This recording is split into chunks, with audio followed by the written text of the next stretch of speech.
Saludo con gusto a nuestro analista político Eduardo Higuera y que pues le sabe al tema. ¿Cómo estás, Eduardo? Con el gusto de saludarte. Hace un momento platicaba con José Eduardo, tu tocayo, que también hablábamos del fiscal Gertz. Exacto. Me gustaría empezar esta charla contigo y cerré la charla hablando de la autonomía de la Fiscalía. En esta transición de la Procuraduría a la Fiscalía, me parece, y no sé tu opinión, aquí me gustaría conocer tu opinión, ¿cómo se está viendo afectada esto que tanto se buscó a la hora de crear la Fiscalía, que era pues una Fiscalía autónoma, que pues por lo visto o por lo que se percibe pues no es así? Eduardo, bienvenido. Gracias, Gabriel. Lamento que estés con tanta alergia, es algo muy molesto. Espero que te sientas muy bien y gracias a ti y a tu audiencia por darme estos minutos. Mira, hay que considerar dos cosas en este análisis. Una, que la intención con la que se creó la Fiscalía fue una, pero al momento en el que se hizo la ley de la Fiscalía, prácticamente se calcó la de la Procuraduría. Entonces, en realidad, no cambiaron las cosas. Y si a eso le sumas otro elemento que es un presidente que está fortaleciendo el sistema presidencial, está concentrando todo el poder, que está tratando de que todo pase por presidencia y no haya autonomía ni en la impartición de justicia, ni en la planeación económica, ni en las cuestiones democráticas electorales, pues es muy comprensible que este fiscal no tenga ninguna autonomía, que no se mueva si el presidente no dice nada y que se sienta con total impunidad para hacer pues todas las tropelías que sabemos que ha hecho, desde ese famoso cheque de 2,000 millones de pesos que le entregó a López Obrador y que en realidad no provenía de donde él decía, hasta líos familiares, enriquecimiento que no tiene explicación, etcétera, etcétera. Es muy comprensible que la Fiscalía no sea autónoma y el fiscal se comporte de la manera exactamente de la que no debería, siendo que se supone que es el procurador y el investigador de la justicia de todo el país. Fíjate qué interesante. Eso nos ayuda a entender un poco la situación por la que está pasando la Fiscalía General de la República. Ahora, en este sentido, teniendo en cuenta esto que comentas, ¿qué efecto tiene en la impartición de justicia? ¿Qué efecto puede llegar a tener en las atribuciones y responsabilidades de la Fiscalía General de la República? No solamente a nivel central, sino inclusive a nivel estados, porque aquí yo inclusive pondría sobre la mesa, bueno, si así está la Fiscalía desde el centro, ¿cómo podrían estar fiscalías en estados conflictivos como Zacatecas, Jalisco, Michoacán? Y sería, ¿cómo podrían llegar a estar esas oficinas teniendo en cuenta pues eso que estamos señalando desde el centro, Eduardo? Mira, definitivamente hay un efecto de cascada.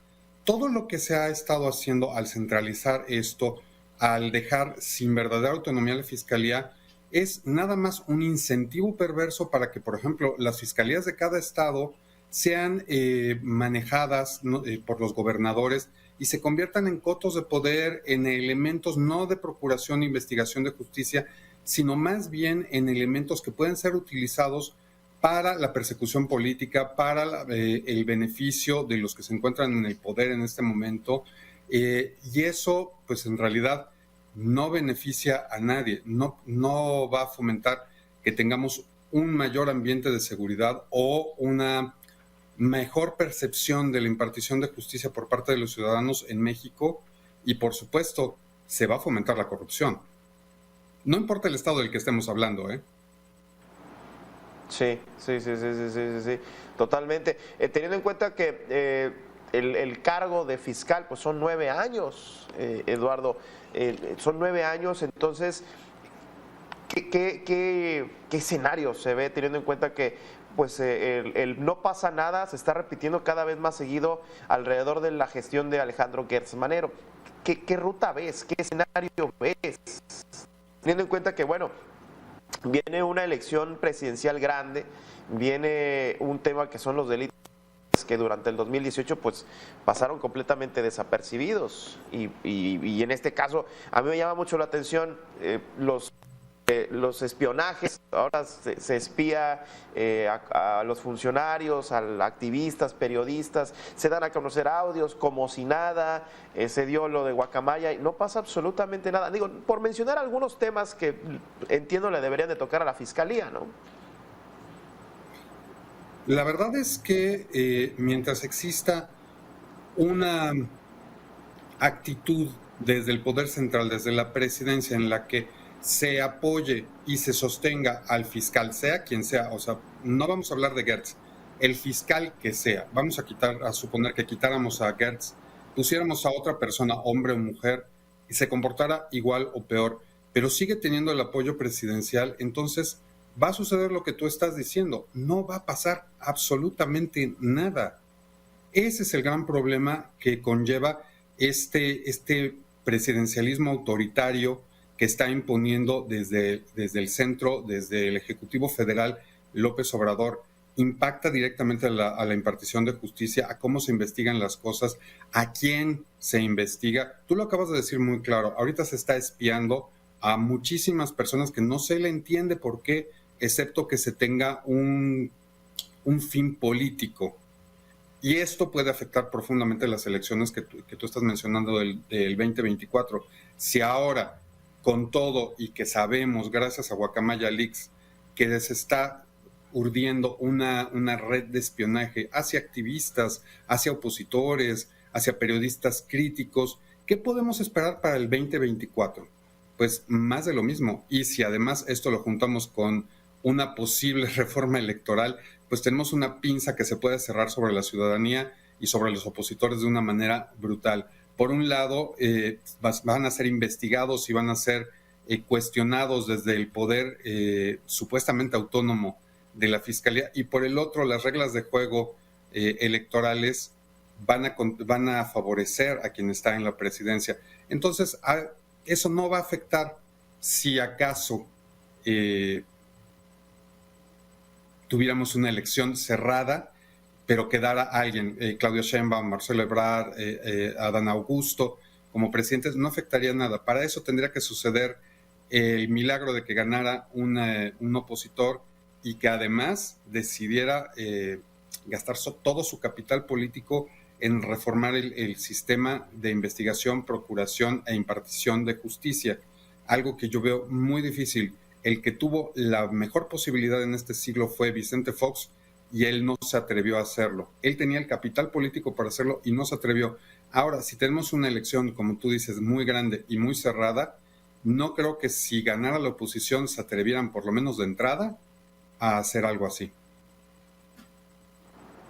En este sentido, Eduardo, ¿será en este escenario del 2024 la Fiscalía un instrumento para presionar, que bueno, ya lo hicieron, lo recuerdo bien con Ricardo Anaya en su momento?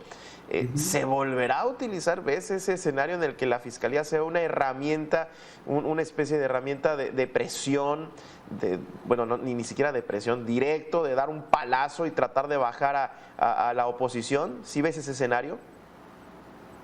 Mira, por desgracia no tengo una bola de cristal para saber exactamente qué va a ser presidencia, qué va a ser su partido en 2 años, pero si nos atenemos a los indicios de lo que ha estado sucediendo durante todo este sexenio, sí podemos esperar que se utilice la impartición de justicia de una manera y un elemento tan importante como la Fiscalía General de la República para tratar de frenar a la oposición en caso de que creciera demasiado. Esto ya va más allá entonces de una cuestión del beneficio personal del fiscal o de sus posibles corruptelas y enriquecimientos ilícitos. Ya estamos hablando de establecer de facto un Estado autoritario, presidencialista, que no va a permitir que la oposición se levante. ¿Llegaremos a eso? Espero que no, pero los indicios no son nada alentadores. Sí, las señales, totalmente coincido, las señales no son buenas y sobre todo pensando en cómo se ha venido dando el desempeño del fiscal.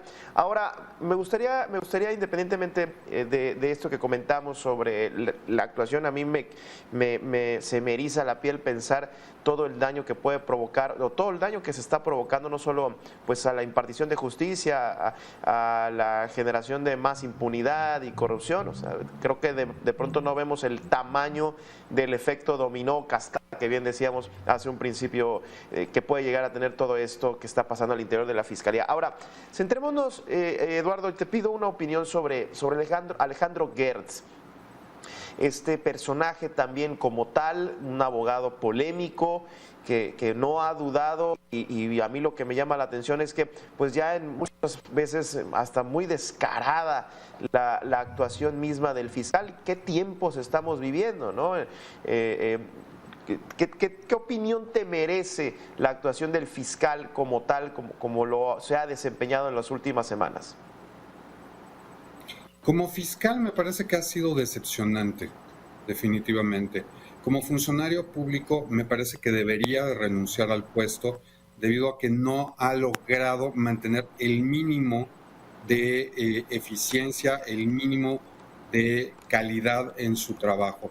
Como persona y como abogado me parece que se ha convertido en un factor de peso para el gobierno, de peso, de lastre más bien, no de peso, sino es un lastre para el gobierno actual que solo se sostiene, como platicábamos hace rato, porque el presidente lo quiere ahí. ¿Para qué? Eso no queda muy claro porque precisamente no está cumpliendo con sus funciones. Entonces eso nos hace pensar que lo peor puede venir.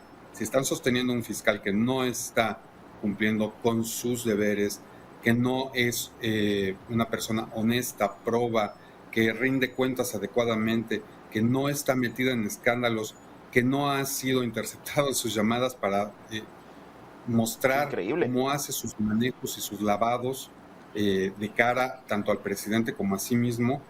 ¿Qué podemos esperar? Pues solo que la cosa empeore. No hay otra explicación. Ya no es una necesidad del presidente, ya no es una necesidad tener un fiscal así, porque es alguien que está lastrando al presidente. Entonces, ¿qué podemos pensar? Que se tiene un plan o se tiene un objetivo para él en el futuro. Ya. Eduardo Higuera, pues demoledor, verdaderamente que más evidente es este tema de Gertz, pues no puede ser, verdaderamente es demoledor. Muchísimas gracias por este análisis. Gracias, Gabriel, que te mejores y gracias a tu audiencia.